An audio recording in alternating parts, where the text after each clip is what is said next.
Asalaamu calaykum waraxmatullaahi tacaala wabarakaatu. Kusoo dhawaad YouTube channelka daawanaysaan waa Sanka Media Official. Fadlan haddaad ku cusub tahay channelka subscribe noo saar, like dhe mahadsanid la wadaagna asxaabtaada.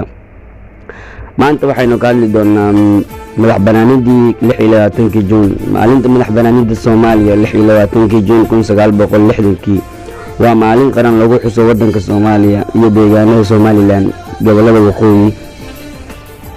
deegaanada Soomaaliya iyo Somaliland 26 Juun 1960 gumaysigii Ingiriiska ayaa ka talin jiray geeska gobolada deegaanada Somaliland.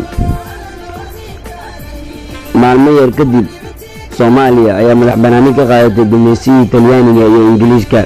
26 Juun 1960 dowladda Soomaaliya ee ka talin dowladda Soomaaliya waxay ahayd dowlad yar oo jirtay 5 maalmood waxayna xorriyad ka qaadatay boqortooyadii Ingiriiska. taariikhdu markay ahayd 1960 Juun 5 maalmood kadib waxay la midoobay mustacmaradii Talyaaniga, laakiin nasiib daro midowgii ma uusan shaqayn sababo jira awgeed.